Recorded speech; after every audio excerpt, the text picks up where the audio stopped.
Hello, and welcome to Culture in Between, a podcast all about sharing the unique experiences of people who grew up in a culture outside of their parents' culture. We are your hosts, Alyssa and Brianna, and in today's episode, we are excited to get to talk with Alex, who has Greek and Cuban roots. Alex, welcome to the show, and thank you for joining us today. So great to be here. Thanks for having me. Awesome. So, Bri, can you tell me a little bit about how you and Alex know each other? Yeah, Alex and I met in choir in high school. We both went to New World School of the Arts in Miami, Florida. And Alex was actually choir president at one time, which was a big deal back then. And we used to sit fairly close to each other in the soprano section of the choir. So we've known each other for a while. Back from the New World days. Downhill ever since. Oh my gosh. No, those are good memories, happy memories from that time. Yeah. So Alex, can you? Sorry, You just ask her to I'm so introduce sorry. yourself. Sure. So Alex, can you introduce yourself a little bit for us? Sure. I mean, since this is a podcast about cultures, I'll stick with the cultural bits of my identity. But so I grew up in a Cuban and a Greek household. My father is from a tiny little village in Greece, a region of Thessaly. So he grew up. I think total population was under 200 people. Very, very Wow. small village. Yeah. And my mom grew up in Las Tunas in Cuba. And they actually met in Italy, fell in love at the University of Bologna. Their common language was Italian. And I know their love story kind of makes me sick because here we are slugging on Tinder, but they met in person. They did long distance for a bit, and then until they couldn't take it any longer, my mom moved to France to be closer to him. Convinced her dad she had to learn French. And the rest is history. So Wow. I'm an only child. My parents eventually moved to Miami, which is where my grandparents had relocated for their retirement, and kind of pulled all their children down to South Florida with them, and had me there. So grew up in Miami, and that's how Brianna and I know each other. Ended up pursuing the arts, played piano for a bit, and then started singing, and here we are. Awesome. Wow, Okay. that is a great. That story. is an amazing story. Yeah. I have to kind of go off of that a little bit. Okay, you said Italy is where they met, right? Do you know how they both got there, or how? I'm just curious. Yeah. Okay. How Happy they to let? go into more details. Yeah, if you don't mind. Definitely, like I said, a very romantic story that I don't feel like you hear about as much these days. But my mom actually, she went to Brooklyn College and decided to pursue Italian. So when she moved to this country, she moved to New York City, didn't speak a word of English. She was about 12 years old. And the first friend that she made was this Italian woman, who also didn't speak any English. She had just immigrated with her family. And so they became best friends. And my mom, through Maria, fell in love with the Italian language and culture, and pursued Italian language in undergrad. So she ended up studying abroad at the University of Bologna, to pursue her love and interest for the Italian culture and language. And my father, like I said, he came from a tiny village. There was only one school, where one teacher taught every single grade. So for any kids who wanted to pursue their education beyond like elementary and middle school, they had to move to the next village, which was slightly larger and had a high school teacher. And so my dad only knew of one person from his village who left the country of Greece and pursued their bachelor's degree, and that person had actually gone to Perugia in Italy. And so my dad said, well, if my buddy can do it, if he can make it out of the village, so can I. And somehow they got in touch, and my dad managed to get himself into the University of Perugia. And there's this, like, I don't know if you guys are aware, but apparently in Europe, or at least at that time, it was very common for people to just stay in school for more than 4 years, because education is subsidized by the government. You're not paying as much. People aren't as incentivized to leave school as they are in this country, where we're paying way too much. Yep. So he was at the University of Perugia for a bit. I don't remember what the details are, but ended up transferring to the University of Bologna, and my parents ended up meeting at a party. So that's how they both wound up in Italy. Wow. I feel like that was just meant to be. Yeah, I know. Yeah, that's Seriously. so amazing. Oh my Yeah. gosh. So you grew up with these two different cultures. So I always like to ask whenever we have a guest with multiple cultures, do you feel closer to one or the other? I I I can't say that I feel closer to one or the other. It kind of depends on the day. Believe it or not, the Greek and the Cuban culture, or I would say the Greek and the Latin American culture, are very compatible. I grew up going Mm. to Greek school every Saturday. Very much like My Big Fat Greek Wedding. Very much identified with that film when it came out. And most of my friends at Greek school were either Mexican Greek or Colombian Greek or Cuban Greek. There was a lot of Mm. the half Latin American, half Greek combination. And so it just kind of became this fusion of identities, like a new culture. Mm. And so growing up in Miami, obviously there were a lot of Latin American people, a lot of folks from the Caribbean. So it felt very like, the Cuban flavors were very much there. But we found the Greek community and, made it a point to go to travel to Greece every summer to visit my dad's family. So I felt very much in tune. The interesting thing is that I never, and I'm sure we'll dive into this, but like I never went to Cuba. I grew up in Miami. Some people call it North Cuba. Yeah. Mhm. I feel like I have a sense of what Cuba's like, but never actually traveled there, even though it's much Ah. closer than Greece, obviously. But grew up going to Greece every summer. Mhm. So yeah, it just kind of, Yeah. we'll get into that. But I feel Yeah. like depending Love on it. the environment, I felt more culture or Gotcha. connected to one culture more than the other.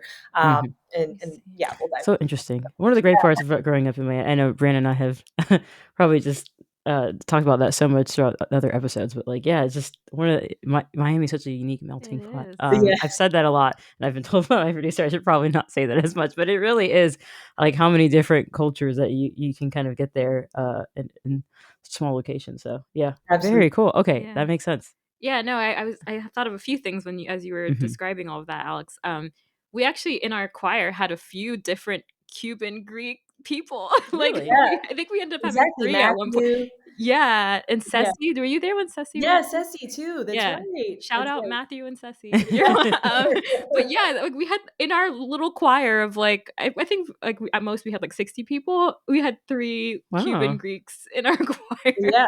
Yeah. That's pretty. That just goes to It's a show you, like, compatible combination. yeah, Yeah. Cuban yeah. Greeks like to eat and they're very tight. Families are very tight. So those are two foundational things Okay. that both cultures have that just make them really compatible. Yeah, that's so Okay. cool. Okay. I'm jumping ahead a little bit, Okay. but I have to ask because you said compatible cultures, and I'm just thinking a little bit of a stereotypical thing that I want to kind of debunk, which is the thing we Yeah. kind of do. Is that is the plate smashing thing like in the Opa? Is that really a thing in Greek That is a culture? thing. That Okay, is or a is thing. that it? Okay? I wasn't sure if it was like a Hollywood. Because I was asked this in college at one point. I'm embarrassed to say. Unfortunately, someone asked if I believed in the 12 Greek gods, Oh, wow. which I just thought was funny. So that is a myth. I don't know if anyone I that hadn't heard of I'm sure that. No. there's Yeah. some folks out there, but the majority of Greeks don't believe in 12 Greek gods. Although we do appreciate the myths. Yeah. Yeah. Yeah. So the plate smashing in the Opa is real. I Yes, I that really does Yeah. thought happen. you guys were playing that up for just for fun. Okay. No, and I Yeah. think restaurants have like a specific stash of very cheap plates that they don't mind making Ah. specifically for those festive moments. Okay. Mm, Yeah, Okay. So that is fun. true. it Yeah. does Interesting. Yeah. happen. Very Interesting. interesting. And also going back to what you were saying about how you've been to Greece many times, but you've never been to Cuba. I mean, I think we should say probably like it is hard as an American to travel to Cuba. So I'm sure that play, yeah. And there is also kind of like a lot of people in Miami of Cuban descent kind of have conflicting feelings about going back to Cuba while it still has this government. So yeah, I'm sure there's a Yeah. lot of reasons for that. Yeah, why you never ended up Yeah, going. yeah, all that Yeah. definitely played into it. But Yeah. Yeah. I still wanna go. I think my desire to go is I still have family out there. So, Oh, and, wow. and people that are my grandparents' generation. Hmm. So, it'd be really nice to make it out there, meet them before they pass and, and just kind of understand, get a feel for the place my grandparents and my mother, grew up in and were born in. And, while it is challenging, I've been hoping to go make that trip with my mom, but I think for Yeah. her, because of the economic and political realities of the country, it's really hard to you know to make it out there. I think a lot of folks enjoy Cuba. So many of my Greek family members have gone to Cuba. What? We can get into that later. It's so Okay. fascinating because the Che Guevara, who was one of the primary people responsible for the revolution, and what we now have is communism, is seen as a hero, political hero in a lot of parts of Europe and in Greece especially. And so their perspective on the revolution is very different and almost idolized. And so a lot of folks come out to Cuba. The Greeks were very big in the boating, ships, sailing industries. And so I have uncles, my parents' generation, who actually made it out to Cuba from Greece for work. And now I have a lot of cousins, people in my generation, who just like going as tourists because there is something that is romanticized about a country that is kind of just stayed in a time capsule and not really evolved from that moment, that the 60s, 70s. So it is interesting how those perspectives of the country are so different depending on where you are in the world. Yeah. It's very complex. Yeah, I hope you get that opportunity to go, because I definitely think from when we've gone to visit where our parents grew up in Jamaica, it's been definitely very humbling to see like where your parents grew up, and Jamaica being a developing country, like it's a lot of hardships and stuff like that. They have their own government issues, and especially when my parents were growing up there. So yeah, definitely a humbling experience that makes you appreciate kind of what you have, for sure. Absolutely. Yeah. And I'm sure you experience this going to Greece too. It's just like gives you a sense of like rootedness of to like see where your family, where your parents grew up and are from, and kind of helps you kind of complete a sense of yourself as well. So I hope you get to go one day. And it sounds like you have family on both sides in both countries, right? Like you still have family that live there. Like, Definitely. okay, good. Yeah. Most of my Cuban family, or immediate Cuban family, has made it to the States, but the majority of my Greek family is still in Greece. So gotcha. Yeah. Okay, and do you speak either Greek or Spanish? Yeah, Both, I or grew up. Spanish was my first language. I didn't speak a okay, word of English growing up. really? My parents sent me Wow. to school. They just threw me into pre-K and said, she'll figure it out. The kids don't say much at that age anyway. So Yeah. In Miami, that's a tricky thing. You might not learn English in Miami. Well. Just point and smile. Yeah. But yeah, then Greek I picked up. I went to Greek school every Saturday growing Okay. up. So from the age of probably like 7 to 18 every Saturday, and then spent the summers in Greece. So Spanish is definitely stronger. Because I studied it then, studied it in school. I went to a bilingual elementary school, and then at New World, like AP Spanish and AP Lit, did a lot of that. And there are a lot of places in Miami where people don't speak English, right? So you have many opportunities to practice Spanish in Miami, but not as many to practice Greek. Yeah. So I feel like with any language, if you don't use it, you lose it. So I haven't been using my Greek as much now, so it's rusty, but I definitely understand it. Yeah, understand it. It comes Maybe. back to me. Yeah. Yeah. But so you're like trilingual. That's pretty Yeah. cool. Well, And then Italian, because what we Yeah. sang, okay. we sang, in choir. We sang in a lot of different languages. Yes. But I actually minored in Italian in undergrad, so I picked that up. But again, haven't used it, so it's super rusty. But it's there. It's got some cobwebs, but it's there. That's awesome. Yeah. I think you are the guest that knows the most languages Yes. so far that we've talked to, for sure. I love that. I love that because too. language can really tie people together. Like, there's this YouTuber we watch, and I've mentioned this before, but he there's this white guy that speaks fluent like Mandarin, and he just goes on the streets of New York and talks to people. I don't know if you've maybe seen him before, but Jaume is his name. yeah, Jaume. he's like Jaume 5+ million subscribers. Anyway, so he just does this on the streets of New York, and you can really see how people like connect when they hear people speaking their native tongue. So that's awesome that you've been able to learn so many languages. It's a whole other connection, and it's so fascinating to me because I feel like with the Spanish language especially, you get so much nuance depending on the country that that Spanish is coming from. Colombians have a very specific and particular way that they express themselves in Spanish. Cubans have, and and it's been so interesting because I feel like my Spanish has evolved depending on like the Latin American people that I've surrounded myself with. So Mhm. Cubans have a very distinct accent because we chew the ends of our words. You know, bacalao. You know, like we just like, you know, we'll take like English words and kind of turn them into Spanish. You know, el vacuum cleaner. You know, like bistec is like beefsteak. You know, like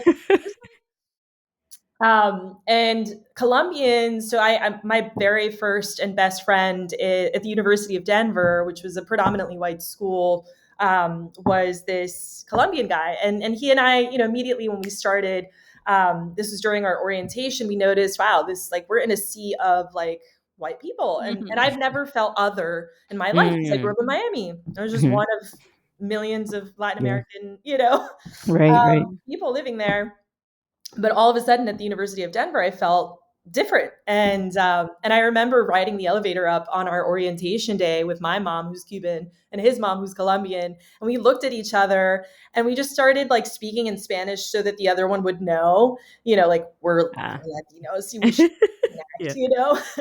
There are not many of us here. And so when he and I became really good friends, it was funny because he would sometimes mock in a very loving way my Cuban accent. Mhm. And so I started, and I spent a lot of time with his family, especially our freshman year. So I started picking up the Colombian accent. And when I'd come Interesting. back to Miami, people would look at me and be like, "What? Like, who? Like, why are you talking like a Colombian right now?" You know, and then I started working with a group of gauchos when I moved to New York City with Argentinian cowboys, basically, who dance and sing. And same thing, like I remember having a moment with them where, you know, I used my Cuban Spanish, which is like, can I help you take your suitcase? Puedo coger tu maleta? And the Argentines do not use go ahead as to take the way Ah. the Cubans do. Go ahead means to fuck in their Oh, language. wow. So I didn't have Very to. different.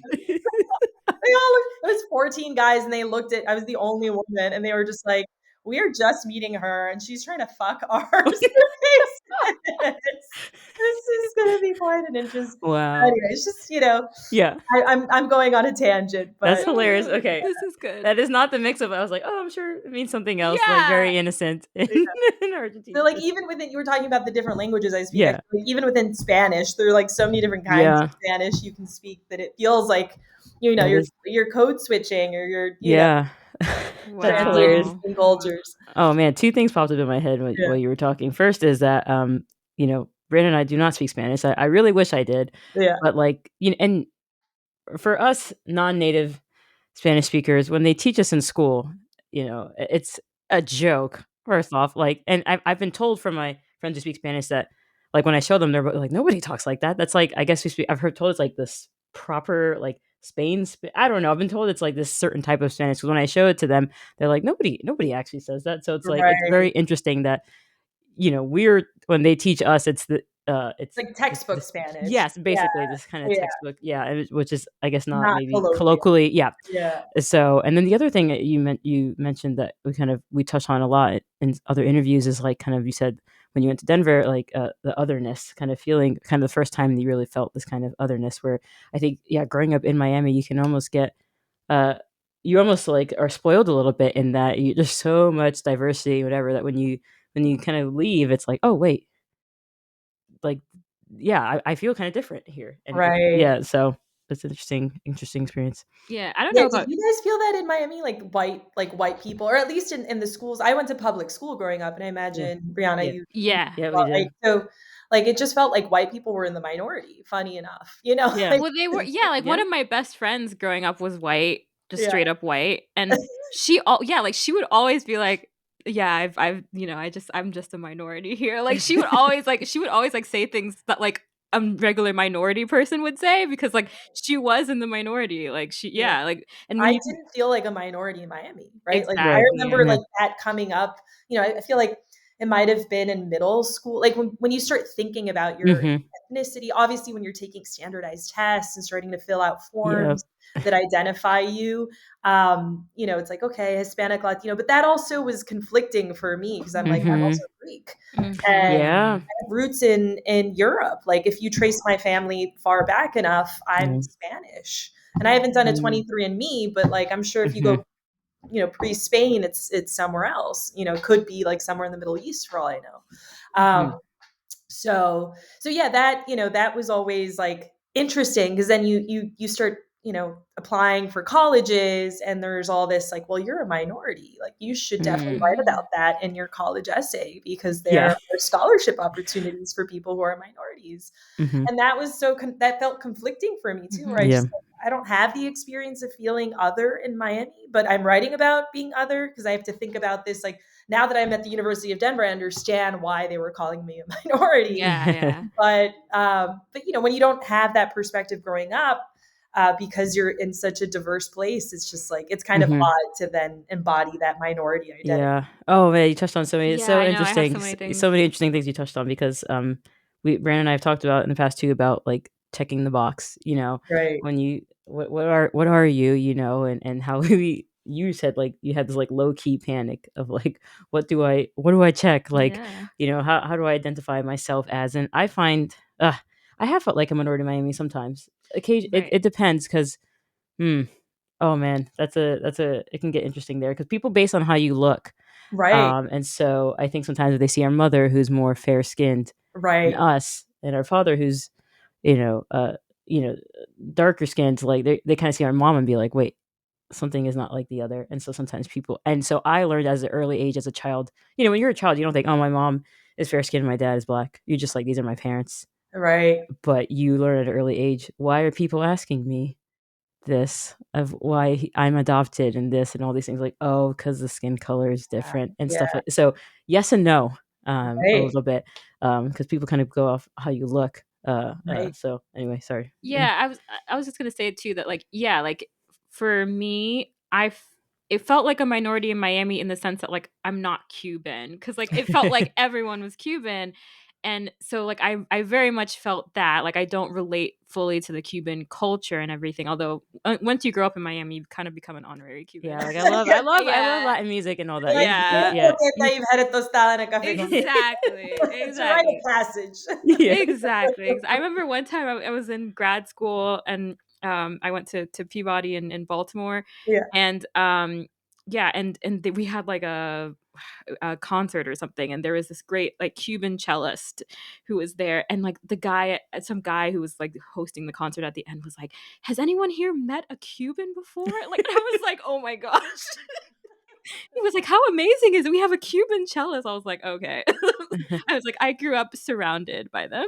Right. Um, but I did feel a little bit othered in Miami for that reason. But at the same time, I it wasn't until I like you, like I went to college, and that's when I actually was like, "Oh, I am a minority," though, because like I felt othered in Miami a little bit, but I didn't feel like a minority, if that makes sense, because like there was still so many, like I knew other Jamaican Chinese people, like Right. I knew other like Mhm. we had there's a huge Jamaican community in Miami, like you said, a huge Caribbean from all the Caribbean nations. Mhm. Um, so I felt like I was like, okay, this is a majority Cuban city growing up. And so Right. for that reason, I didn't feel like I fully belonged. But at the same time, I was like, I had this huge Jamaican community. So I never really Right. felt, and in school, like there Mhm. were always like other Black people, other Jamaicans, other Right. Cubans, other whatever. So yeah, so it wasn't until like I really was like, oh, the rest of the country is mostly white, like or like most so a lot of the that's what I felt like, okay, I am a minority now. So yeah, Absolutely. so it's a somewhat similar experience there. Yeah, Yeah. it's so I mean, because you have such a mix of cultures, and I can't imagine what it's like for, like a stranger to just look at you and just like not understand Yeah. how it's just like, Mhm. that's a whole other experience that I Mhm. can't say, like, my parents kind of look like they come from the same place. Yeah. So Right, even though they Okay. right. have very different cultures and very different languages, like Yeah. that was not, but that could feel like a totally like othering Mhm. experience, right? And Yeah. Yeah. Yeah, so when you were like you mentioned like checking the box like a lot of times it's like white, not non-Hispanic or and it was, like did you feel like there was not really a place for your Greek side though? Like when you check the box, yeah, did you feel like you're yeah, almost denying that side a little bit because yeah, of the restrictions of those kind absolutely. yeah. Absolutely. Yeah. I mean, yeah, I feel like it's just there are so many um there are just so many colors in the rainbow of like the cultural rainbow Yeah. that are not reflected in that, in that box checking. And it's I guess I somewhat understand why it is that we have to find a way to categorize people, because we do have a very racist and discriminatory history.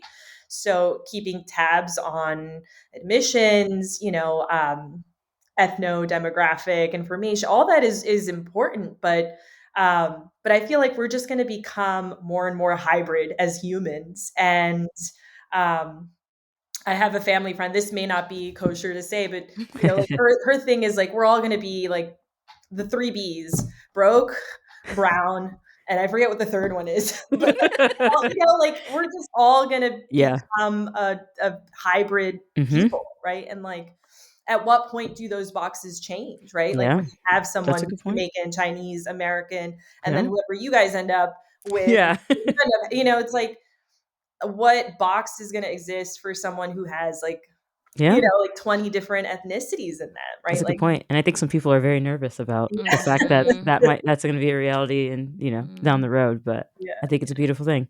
yeah, Me too. Yeah. Yeah. Hopefully it just doesn't matter one day. Yeah. I That would be know. nice, I wouldn't really it? hope so. I don't know if I'll ever live in a world where that's a thing, but that's my hope for that would be less of a big deal. So yeah.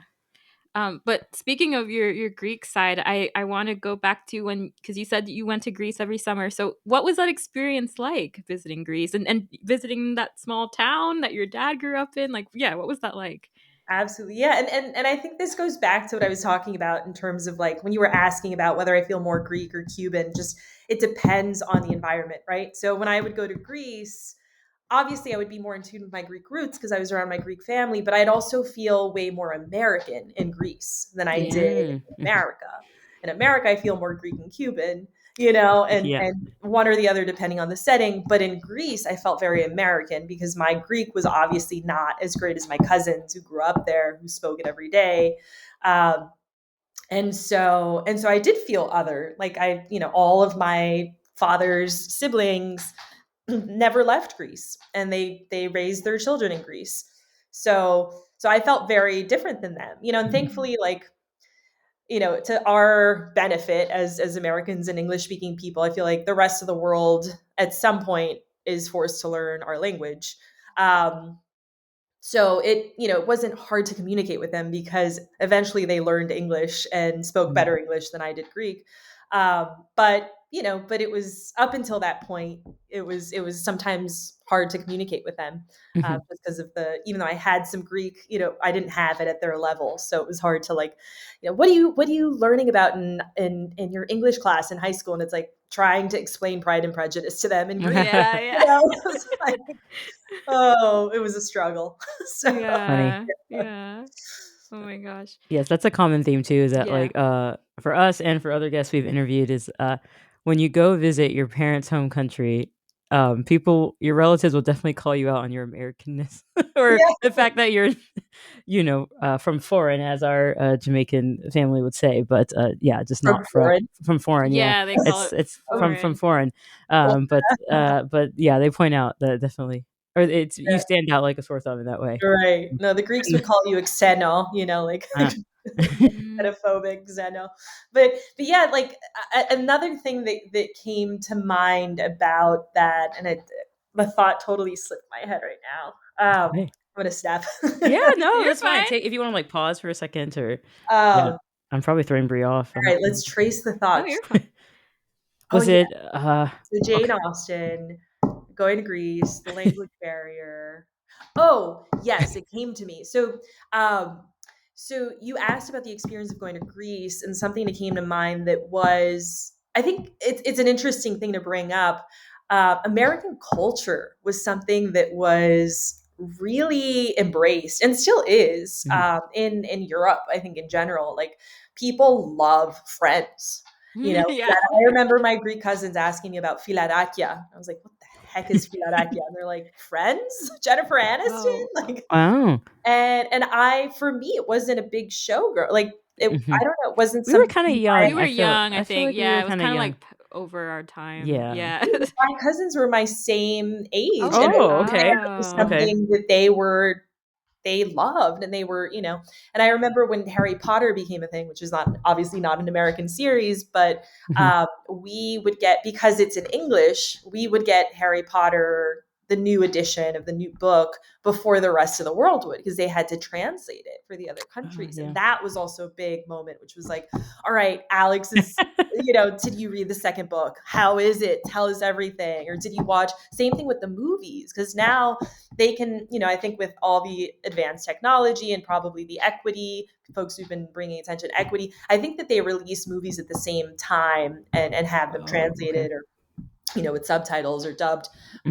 But at the time, like, it would be like a several months of a lag before the latest Harry Potter film would come out in Greece.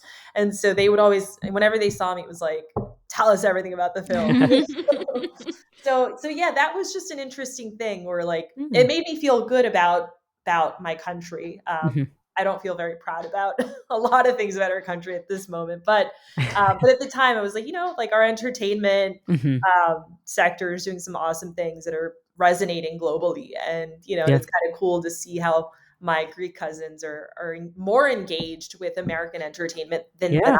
So That's really Yeah. interesting. I hadn't. That's an interesting perspective for us because Jamaica speaks English, just the Jamaican patois is what they call the dialect there. But yeah, interesting hearing from like, oh yeah, going to a different country, like they might not have an access to the movie that got released here. Like I just never thought about the translation. So think of it from that perspective too. Yeah, it's a little bit of a delay there. So cousin from America comes to visit, and it's probably like, ooh, tell us all the yeah.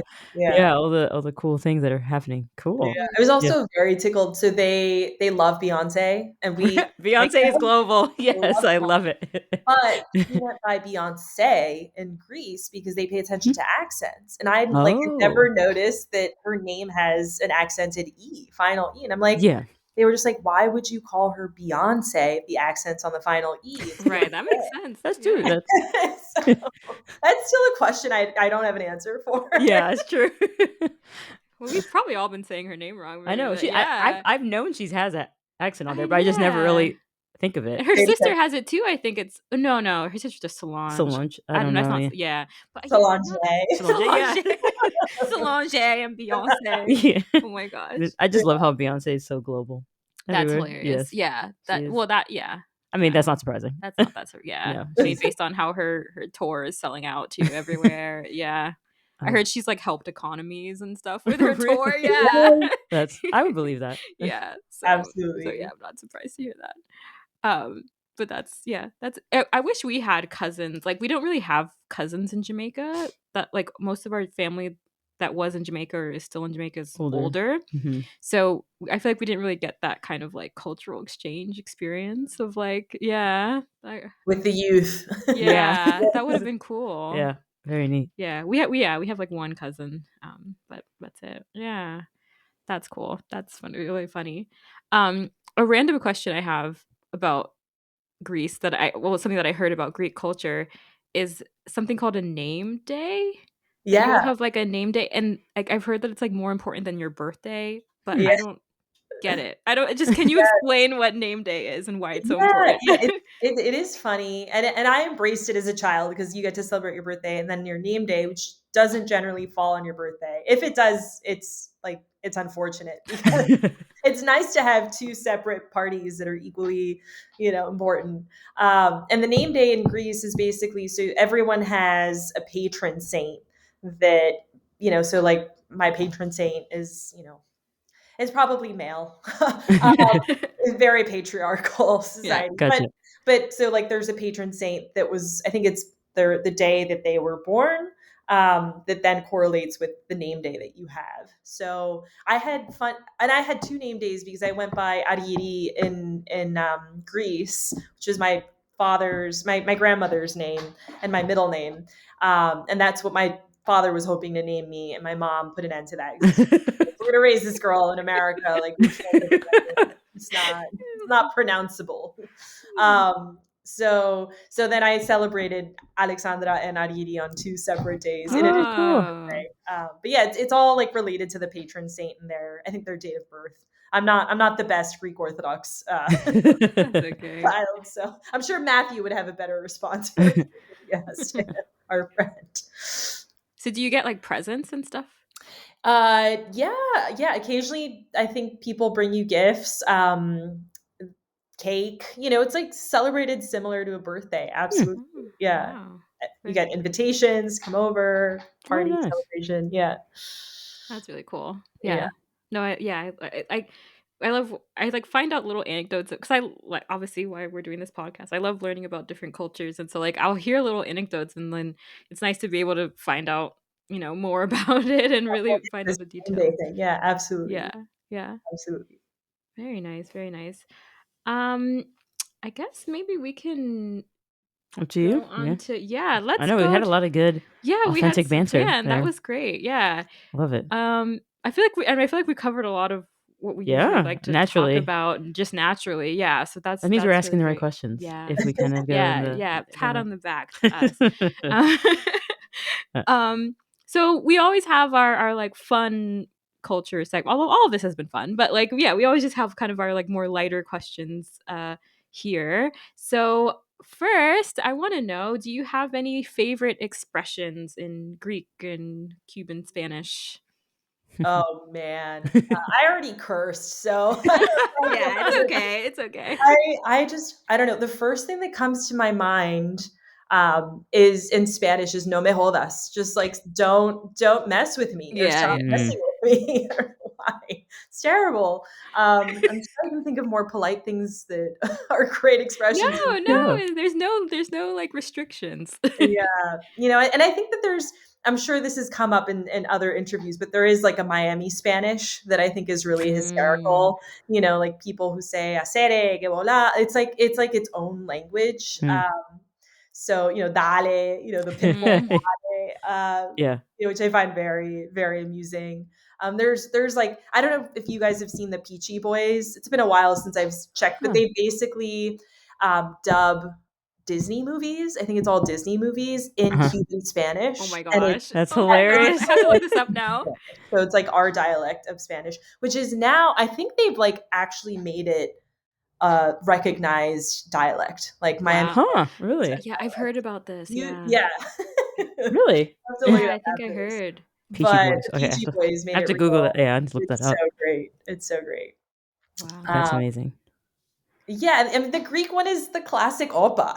Oh my gosh. I thought that was like not a real thing. It's a real thing. It's a real thing. I just had my parents in town, and like I put some good classic Greek Theodorakis music on, and like the first thing that came out of my mom's mouth was Opa. Just like you're feeling the dancing and the singing spirit. It's just Hmm. yeah, it's Gotcha. Mm. Okay. letter Okay. word. Love it. All right. Another fun one we like to ask is, who's your favorite celebrity in each country? And do you? And it Ooh. can Yeah. be like a Greek American, Yeah, Cuban sure. American. Yeah. Yeah, Celia Cruz. Who's Mm. not to like. She is just the iconic, like she's the sound of Cuba, in my opinion.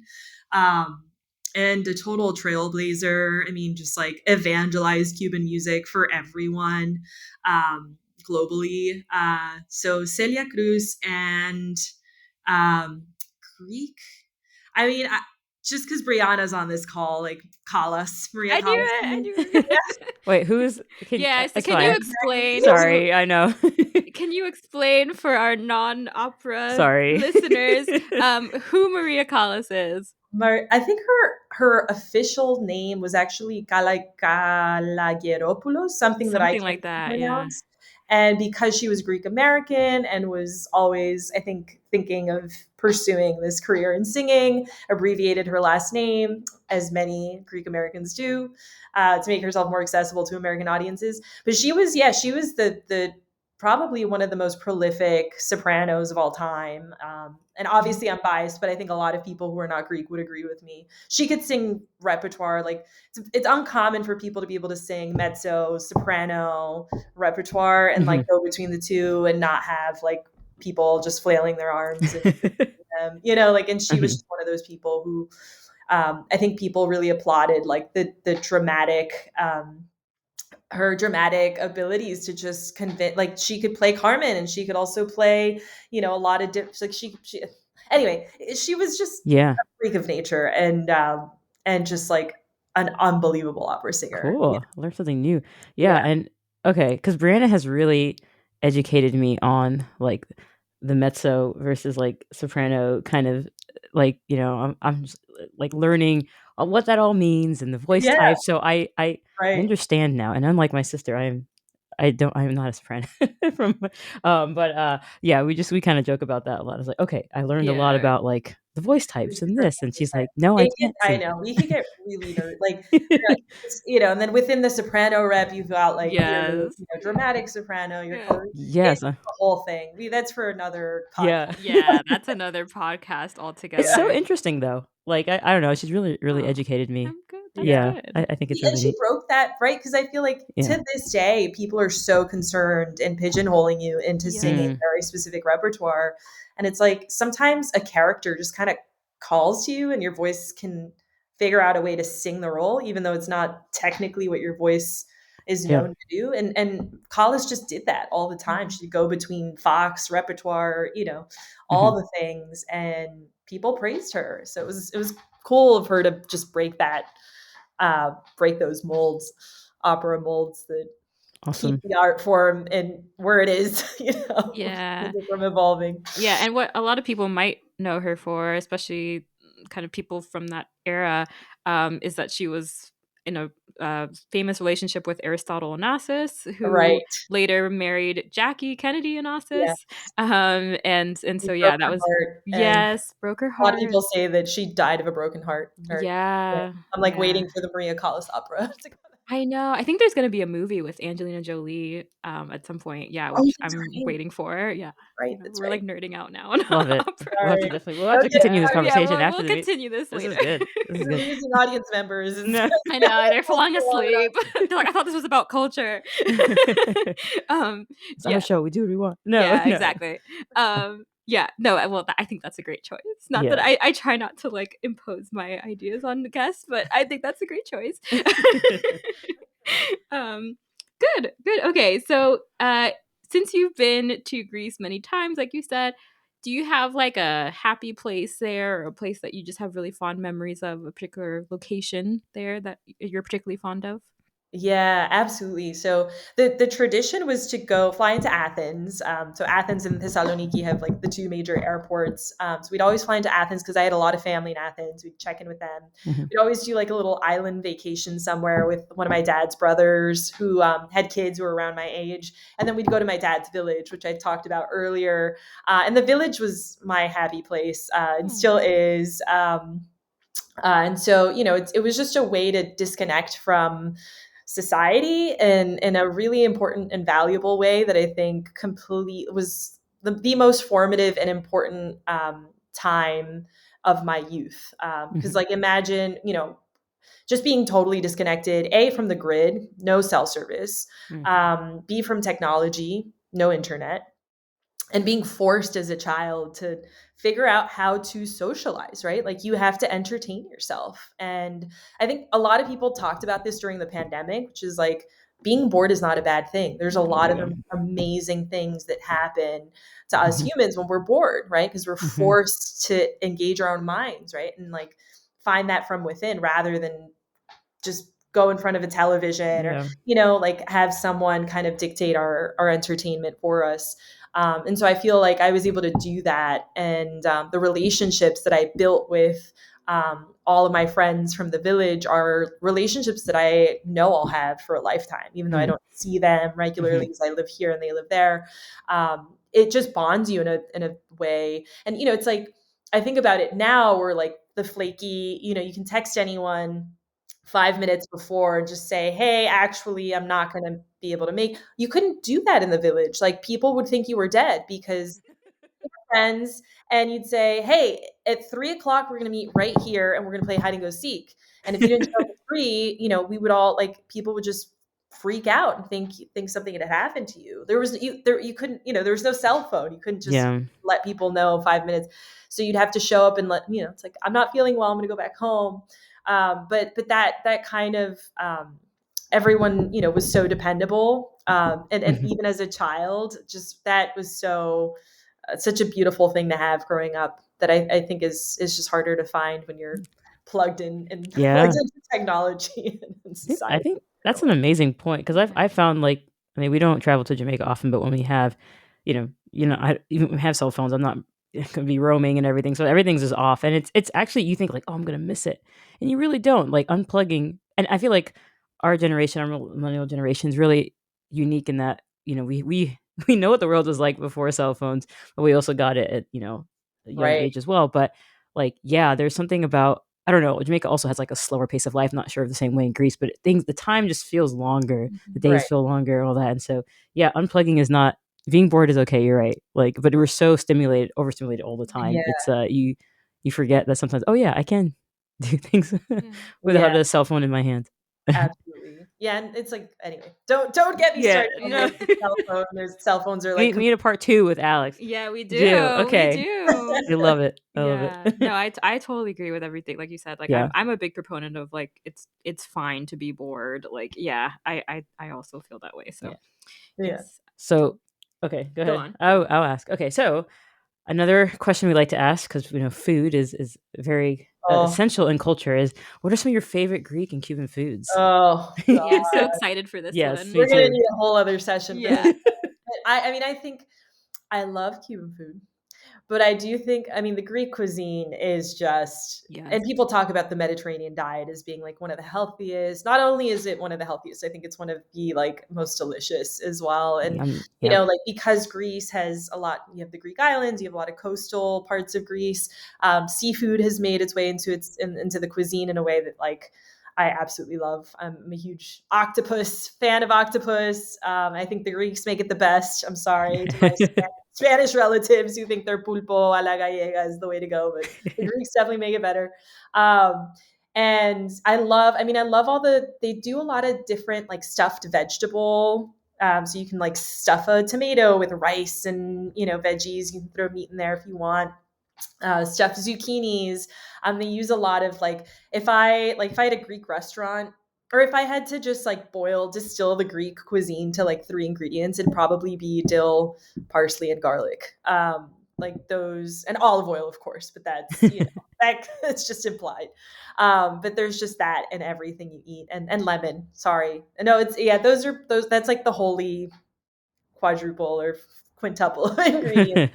And then for the Cuban side, my grandmother would always ask me before I'd come home when I was in college what I wanted to eat, and my request was always bacalao, which is salted cod. And I just think the Cubans have such a lovely way of eating it because they put my grandmother at least would put boniato, which is kind of like a Cuban Spanish sweet potato. So you'd have the salty fish with the sweet, and it was just delicious. So, yeah. Awesome. Yeah, very healthy choices there. Yes, Like, Sorry, that was not one dish. It's just no, no, that's okay. It is an open-ended question. You can give us multiple. Oh, Most people do actually. Yeah. So yes, I do love a good Mediterranean Yes. food. Oh Yummy. my gosh. Yes, Yes. so I I love Greek food. yes. Yeah.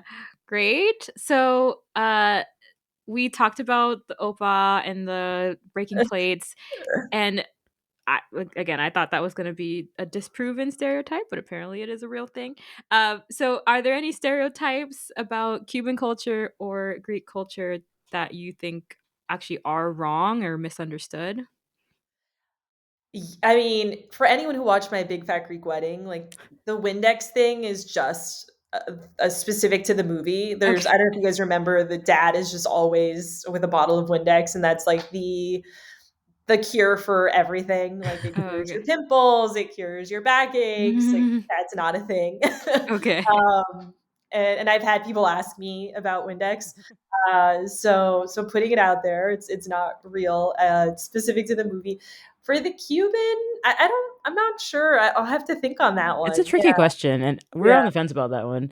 I call it like stereotype mythbusters, Yeah. but it's Yeah, well, I used to actually like research stereotypes and ask about them, but then that can get tricky sometimes. yeah. Certain cultures, it's like some of the stereotypes are just not appropriate. So like, so yeah, that's why I was like leaving it open ended, just in case people right. wanted to kind of, give their own just things that bother them, maybe that people have asked them. Yeah, but Cuba, Right. yeah, I feel like Cubans not so much. Yeah, I can't think of any I like don't. Yeah, I Cuban. can't think of it. I mean, I'm sure there are stereotypes, but I can't think of any right now that aren't true, at least. Yeah. Right. Gotcha. Yeah. Yeah. Yeah. Um, Great. And then I guess kind of our last question here, which is it's sad to see you go because oh. this has been really fun. Yeah. But can you tell us what you love the absolute most about Greek culture and about Cuban culture? I mean, I love, I was, when I was reading through some of the questions that you all sent me to prep for this, I immediately thought of the farewell. If you've seen the Lulu Wang film, Yes, yeah.